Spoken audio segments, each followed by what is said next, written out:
Bonjour à vous, mes amis. C'est vrai que vous êtes mes amis, dit pasteur. On ne se voit pas, on ne s'est pas rencontrés, mais dans le Seigneur, un jour qu'on va se rencontrer, ce n'est pas sur cette terre, c'est au ciel, on va être heureux. Et c'est comme on va s'avoir connu pour plusieurs années. Et Dieu voulant, si j'ai l'opportunité d'aller vous voir, il me fera plaisir et j'ai hâte de passer du temps avec vous. Mais je ne fais pas de promesses en passant, hein? Je ne fais pas de promesses, mais j'aimerais ça. Vraiment, il y a vraiment un désir. Ah, mon frère averti, je suis sincère. Dis-leur que je suis sincère dans tout ça, là. Oui, vraiment, quand je vous vois tous les semaines dans les photos. C'est pour ça que les photos, c'est important, les amis.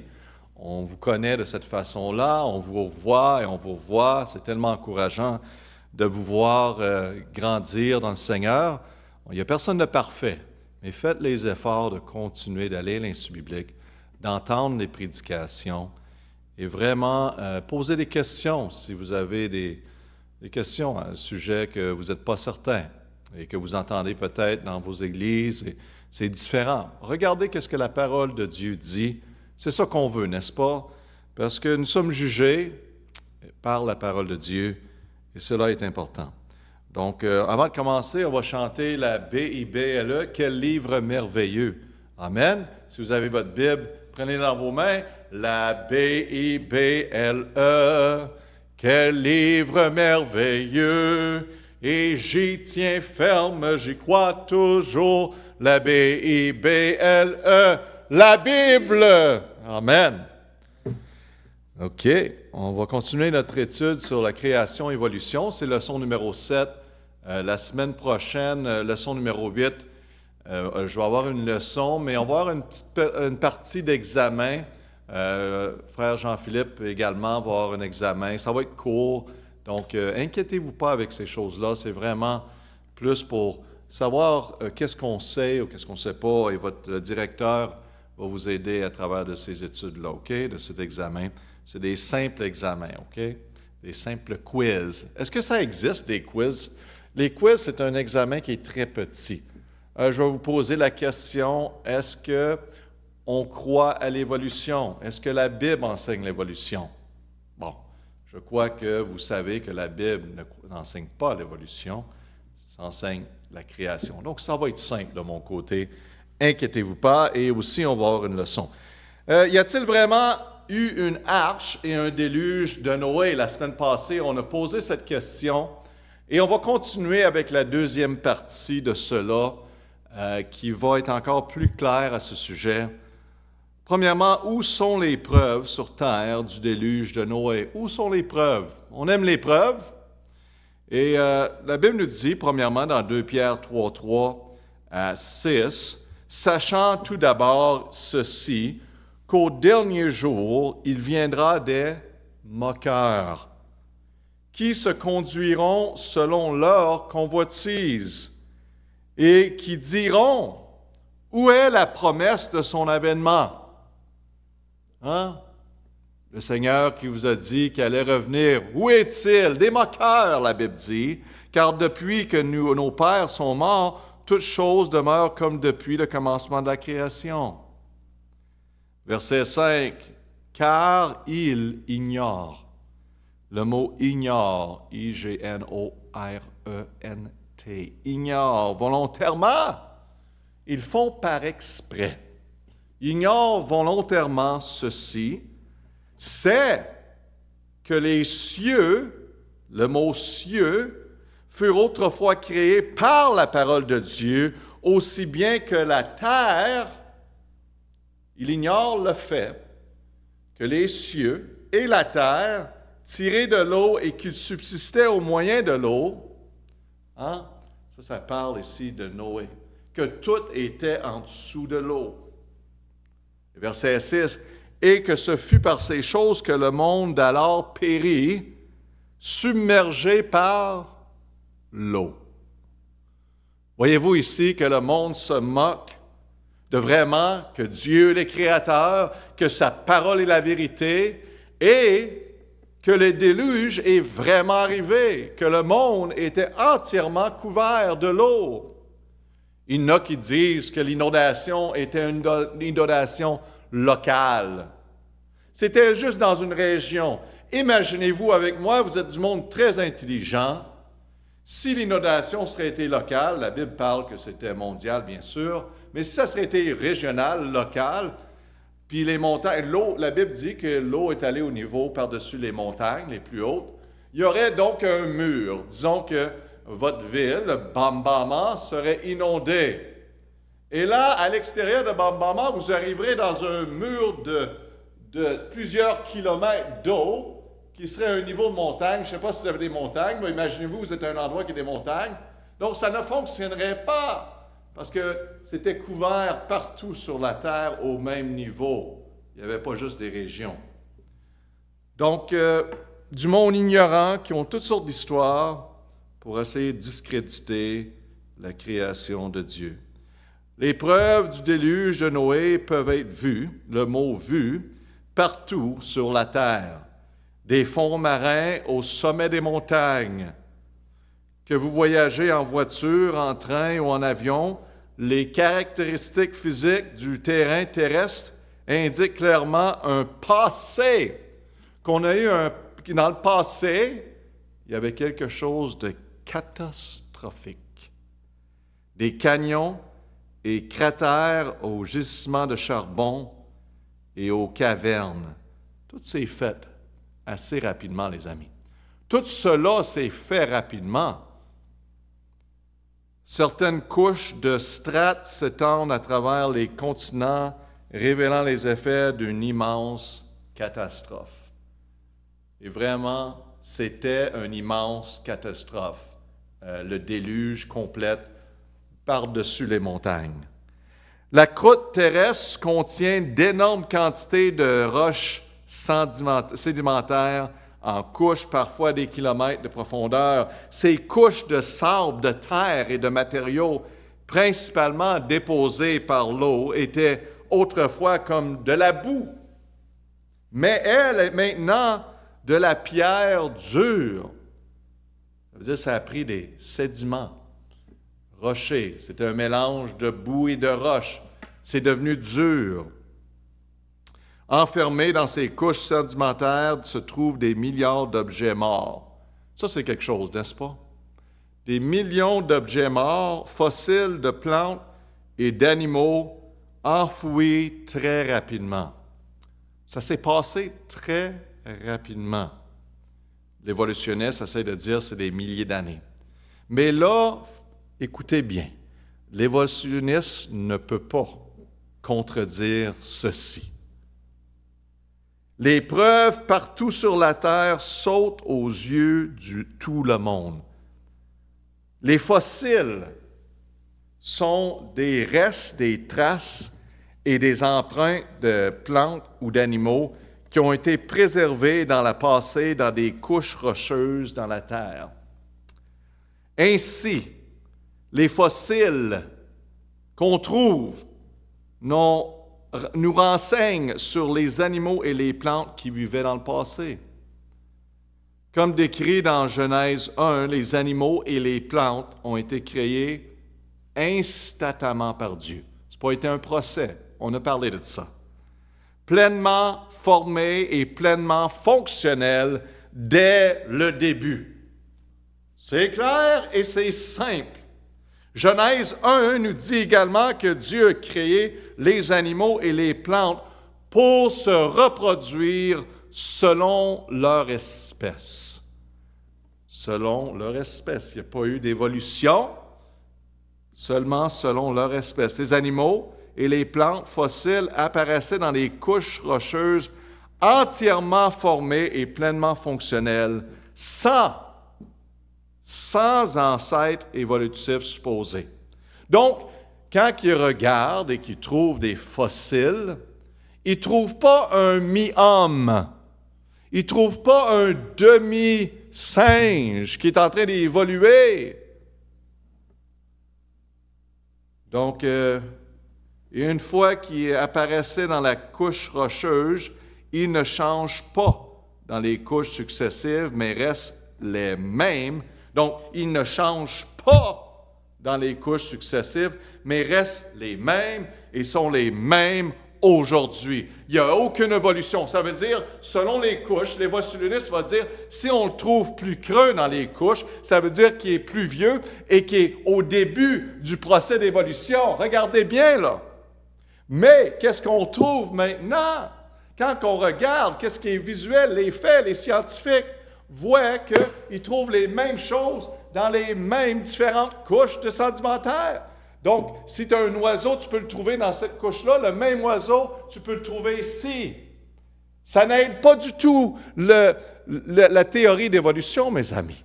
Parce que si la théorie d'évolution serait vraie, ça serait des couches, des millions d'années, une autre couche, des millions d'années, voyez-vous? Et ici, on aurait quelque chose qui est au début de la chaîne d'évolution. Puis ici, c'est encore plus évolué. Mais non, c'est partout. Ça veut simplement dire qu'il y a eu une catastrophe majeure. On appelle ça quoi? Le déluge. C'est tout. Une inondation. Dieu le dit et on le voit. C'est prouvé scientifiquement. Voyez-vous? Et encore, c'est évident, un enfant peut comprendre. Vous êtes capable de comprendre cela. Tu dis, pasteur, pourquoi tu parles très fort de ça? C'est parce qu'ils font tout pour discréditer notre Dieu, notre Créateur. Et je suis passionné de ça. Parce que le monde va être envoyé dans une mauvaise direction pour l'éternité. Et cela, c'est incroyable, les mensonges qui sont enseignés. On réalise que le Dieu de ce monde est en arrière de ces choses. Mais il ne change pas dans les couches successives, mais restent les mêmes et sont les mêmes aujourd'hui, s'étant reproduits selon leur espèce. Les animaux et plantes fossiles sont très bien conservés. Ah, ça c'est incroyable, hein? Ah, il y a tellement de vérité dans ces simples études-là, là. Pensez-y. Les animaux et plantes fossiles ont été conservés souvent avec des détails esquisses. En voulant dire, c'est comme, wow, il n'y a rien qui est arrivé. Une telle préservation nécessite que les animaux et les plantes soient enterrés comment? Rapidement. Oui, rapidement.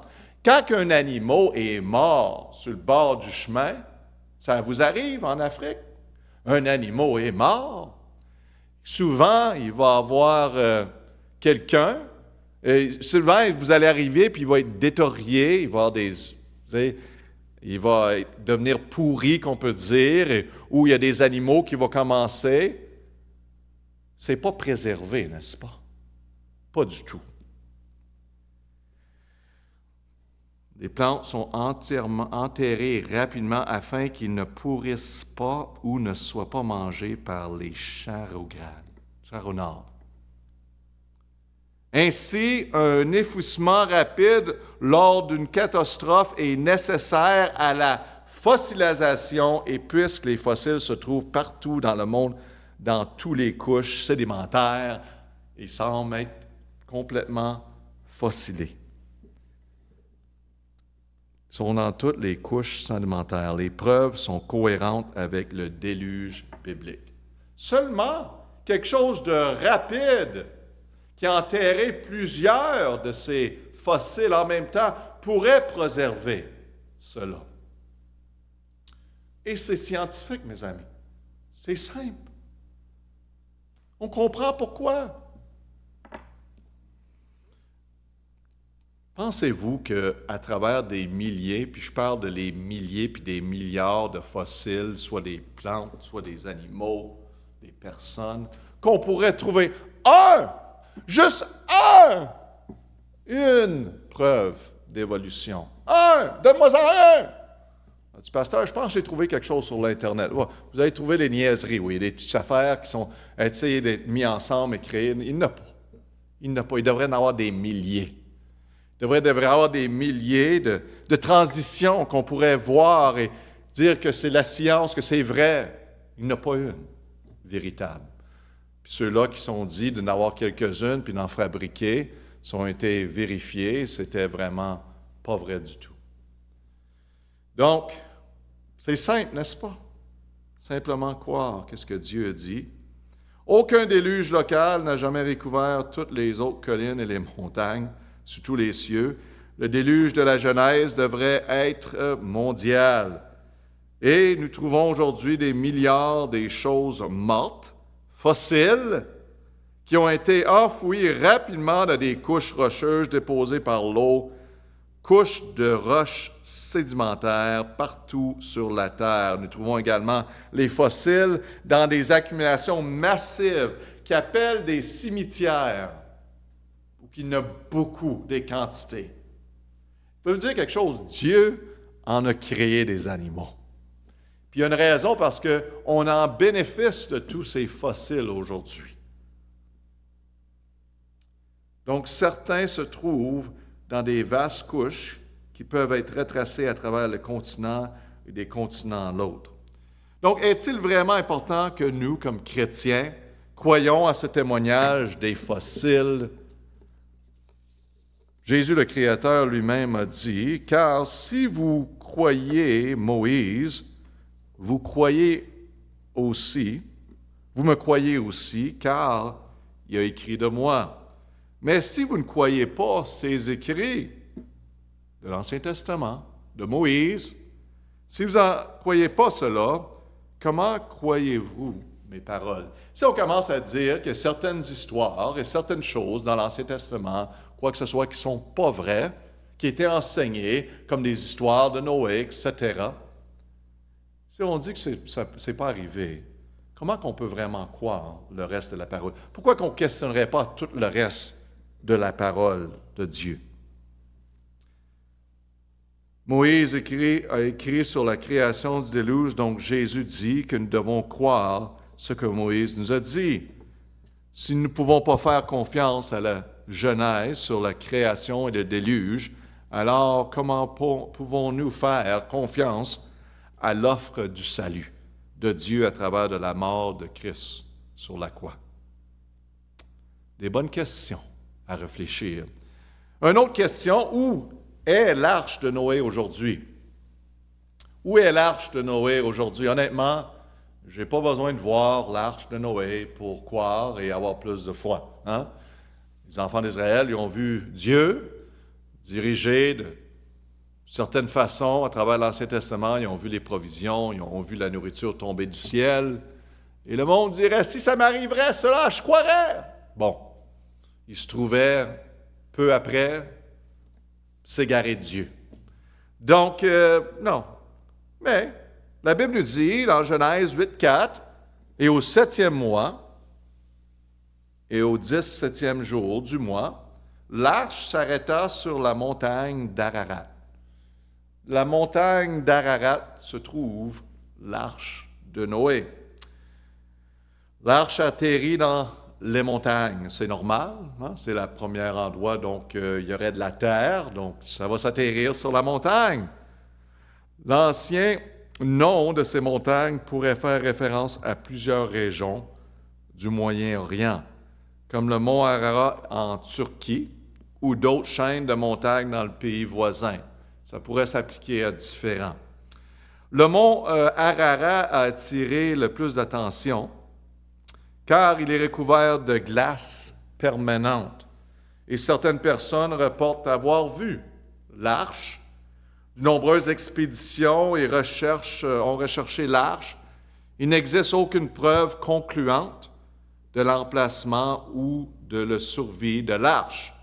Après tout, il est atterri dans la montagne il y a environ 4500 ans. Ça fait un petit bout, n'est-ce pas? 4500 ans. Il aurait également pu facilement se détériorer, être détruit ou être utilisé comme bois de construction par Noé et les descendants de Noé. On n'est pas tout à fait certain. Certains scientifiques et érudits de la Bible croient cependant que l'arche pourrait en effet être préservée, peut-être pour être révélée providentiellement à un moment futur, en guise de rappel du jugement passé et du jugement à venir. Peut-être un jour cela va être révélé parce que c'est tellement applicable au jugement qui s'en vient et le jugement qui a passé. Bien quand les mêmes choses puissent être dites pour des choses comme l'arche de Dieu également, l'Alliance ou d'autres icônes bibliques, Jésus a dit, s'il n'écoute pas Moïse et les prophètes, il ne sera pas non plus persuadé quand même l'un des morts ressuscitera. Bon, c'est bien beau de trouver des choses et regarder pour des symboles dans l'Ancien Testament et des choses qu'on peut retrouver pour encore donner plus de preuves. Mais le Seigneur l'a bien dit. S'ils n'écoutent pas à Moïse et ses paroles, et comment tu veux qu'ils vont vraiment croire à lui, qui a été ressuscité des morts, Jésus-Christ? Et aujourd'hui, mes amis, vous savez qu'il y a eu beaucoup de témoins qui ont vu Jésus-Christ, qui était ressuscité des morts après qu'ils l'ont crucifié. Il y a eu plus que 500 personnes qui l'ont confirmé. Puis c'est évident à travers des siècles que c'est arrivé. C'est un fait. Mais aujourd'hui, plusieurs, comme vous le savez, ne croient pas, toujours. Il est peu probable que l'arche ait survécu sans intervention surnaturelle, mais cela n'est ni promis ni attendu dans les Écritures. Cependant, c'est une bonne idée de vérifier s'il existe toujours. Il y en a qui vont faire des expéditions pour essayer de trouver, c'est juste pas clair, parce que c'est des endroits qui sont très restrictifs et difficiles à aller voir. Donc, c'est ça. Peut-être une raison, n'est-ce pas? Pourquoi Dieu a-t-il détruit la terre qu'il avait créée? Pourquoi Dieu a fait cela? Tu sais, la terre était créée, et là, Noé arrive et sa famille. Dieu est prêt à passer un jugement. Pourquoi? Bien, dans Genèse 6,5, ça nous dit, « Et l'Éternel vit que la malice, le mot malice, de l'homme était grande sur la terre, et que toute l'imagination des pensées de son cœur n'était que mauvaise en tout temps. » Le monde n'était pas bon. Le monde était méchant. La méchanceté régnait partout. Pasteur, je ne peux pas imaginer que le monde est aussi méchant qu'aujourd'hui. Vous savez, à travers des siècles, la méchanceté était toujours présente. Il était évident. Genèse 6,8, « Mais Noé trouva grâce aux yeux de l'Éternel. » Chaque être humain sur la surface de la terre s'était tourné vers la méchanceté de son propre cœur, la Bible dit. Mais Noé, grâce à sa justice, amen, justifié devant Dieu, justice a été épargnée du jugement de Dieu, ainsi que sa femme et leurs fils et leurs femmes. À cause de la méchanceté de l'homme, Dieu a envoyé son jugement sur toute l'humanité, ainsi aussi dur que soit la destruction. Aucun être vivant n'était sans excuse. Dieu a également utilisé le déluge pour séparer et purifier ceux qui croyaient en lui de ceux qui ne croyaient pas. Il n'y en avait pas beaucoup qui ne croyaient pas en lui. Donc c'est pour ça qu'ils disent la race humaine a vraiment recommencé presque au complet, n'est-ce pas? Avec Noé et sa famille. Tout au long de l'histoire, tout au long de la Bible, ce cycle s'est produit à maintes reprises. Séparation, purification, jugement et rédemption. Donc Dieu a fait un travail. Sans Dieu, le mot « sans Dieu » et sans une véritable connaissance et compréhension des Écritures qui rencontre la véritable histoire du monde, l'homme est condamné à répéter encore et encore les mêmes erreurs. Et selon on voit dans nos sociétés, l'homme continue à se détourner de Dieu, continue dans sa méchanceté, il continue dans les erreurs. Tu as bien beau à lui montrer toute la vérité, mais à moins que ses yeux rouvrent à Jésus-Christ, il continue dans ses erreurs. Et en finissant ici, en quoi le Christ, le mot Christ bien sûr, en quoi le Christ ressemble-t-il à l'arche? C'est bien de faire les applications entre l'Ancien Testament et le Nouveau Testament. Comme j'ai dit, ça vient tout ensemble pour un enseignement très puissant. Car le Fils de l'homme est venu pour sauver ce qui était perdu, n'est-ce pas? Il est venu sauver ceux qui étaient perdus. Et nous sommes tous perdus, selon la Bible. En tant que le Fils de Dieu, le Seigneur Jésus-Christ, est comme l'arche de Noé. Jésus est venu chercher et sauver les perdus. L'arche est venue pour sauver, comme Jésus est venu pour sauver. Tout comme Noé et sa famille ont été sauvés par l'arche, sauvés par Dieu des eaux du déluge, de même quiconque croit en Jésus comme Seigneur et Sauveur sera épargné du jugement final à venir de l'humanité, sauvé par Dieu du feu de l'enfer. Tout un salut, n'est-ce pas? 2 Pierre 3,7 nous dit bien « Or les cieux et la terre encore, d'à présent sont gardés par la même parole, et réservés pour le feu, au jour du jugement et de la perdition des hommes impies. » Les hommes non-croyants qui ont rejeté Dieu. Noé et sa famille ont dû passer par une porte. Hein? Il y avait une porte menant à l'arche pour être sauvés, pour rentrer dans cette arche. Il y avait une porte. Et par la suite, le Seigneur a fermé les portes derrière eux. La Bible nous dit dans Genèse 7,16, « Et ceux qui vinrent morts les femelles de toute chair, comme Dieu le lui avait commandé. Et par la suite, quand ils ont toutes rentré, l'Éternel ferma l'arche sur lui. » Boum, la porte était fermée. Et après ça, ceux qui cognaient, « Laisse-moi rentrer! Je te crois maintenant! » C'était trop tard. Sûrement, quand les gouttes d'eau commençaient à tomber, ils commençaient à réfléchir et le monde courait vers l'arche pour du secours, mais ils ne pouvaient plus rentrer. C'était impossible.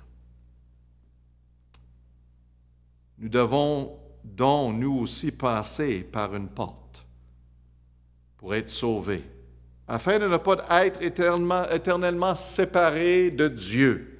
Le Fils de Dieu, Jésus, est entré dans l'histoire pour payer le prix de notre péché de rébellion.